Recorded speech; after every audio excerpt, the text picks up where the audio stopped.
ang mga balita. Mga manunodlo nakapula. Pinoy ginaparesign. Kagyari na ang nagapangunang mga balita sa TV Patrol Negros.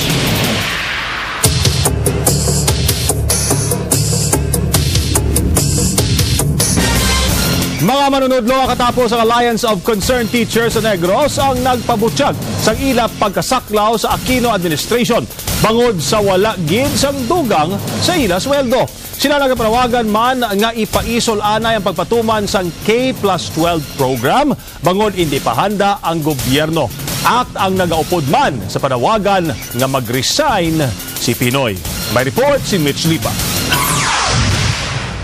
Suksok ang pula nga t-shirt ang mga opisyalis ng Alliance of Concerned Teachers sa Ac Negros. Naglibot-libot sa pila kabahin sang school campus sa Bata National High School. Bit-bit ang placards nga nagapanawagan sang dugang nga sweldo sang mga manunudlo. Pag-suspend sang K+12 kag pag-upod sa panawagan nga mag-resign sang presidente. Sunod sa kay Bing Dahaw ang presidente sang Ac Negros, dismayado sila sa Rehimen Aquino nga manugtapos ng termino wala sang increase nga ginhatag sa ila.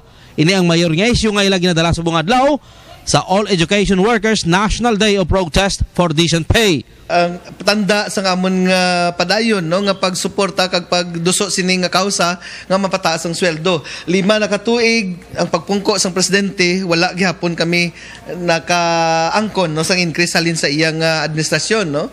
Para sa mga manunudlo, wala man matuman ang mga preparasyon para sa K+12 kasubong sang buildings kag school materials. Gani maayo pa isuspend na lang anay ang pagpatuman sining school year. We are disappointed and though we are dismayed also at the same time kay quality education manayhan.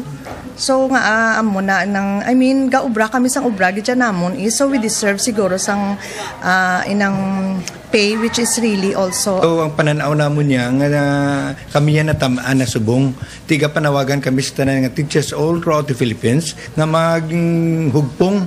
Nagaupod na lang ang mga manunudlo sa panawagan nga maayo pa maghalin na lang sa pwesto si Pinoy. Bangon sa ila ginaaligar, kabaslawan sa papakita sang ginapaabot sang pumuluyo.